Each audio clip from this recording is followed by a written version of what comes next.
Nous devons aider le continent africain. To live with us, the European dream. Good friend of Taiwan. Europe 1, bonjour. La revue de presse internationale. Nous partons d'abord en Israël. Bonjour Ariane Ménage. Bonjour. Correspondante d'Europe 1 en Israël. Alors de quoi parle la presse du pays ? Des tractations en vue d'une trêve à Gaza et de la libération des otages israéliens. Vers un nouvel accord s'interroge en une le quotidien Maariv.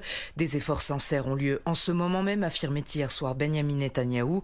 Le Premier ministre rencontrait des familles d'otages alors que les négociations montrent des signes de progrès ces derniers jours. Une délégation du Hamas est d'ailleurs au Caire, note le Time of Israel, pour étudier l'accord proposé.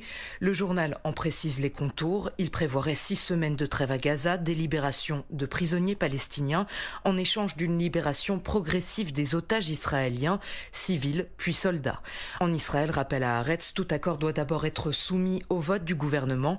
Plusieurs ministres d'extrême droite expriment déjà leur opposition. Nous sommes maintenant en Argentine avec vous, Flora Genoux. Vous êtes à Buenos Aires pour Europe 1. On rappelle que chez vous, c'est l'été et les flammes sont en train de détruire des paysages de cartes postales.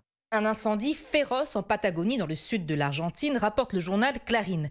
Les pompiers livrent une course contre la montre, poursuit le quotidien, d'autant que les feux sévissent au moment où des températures inhabituellement élevées s'abattent sur une région en général plus fraîche pendant l'été austral. Plus de 2000 hectares de forêt ont déjà été brûlés, relève Infobae, la majorité dans un site exceptionnel, un parc classé au patrimoine mondial de l'UNESCO. L'agence de l'ONU a d'ailleurs exprimé son inquiétude face à la destruction de ce paysage aux caractéristiques spectaculaires. Ce site est vital, incite l'UNESCO qui souligne différentes espèces menacées de faune et de flore s'y trouvent. Aucune personne vivant sur cette planète aujourd'hui ne pourra voir la forêt telle qu'elle était avant l'incendie, ont déploré les autorités locales auprès de l'agence Telam. Selon le gouvernement, l'origine des feux est criminelle.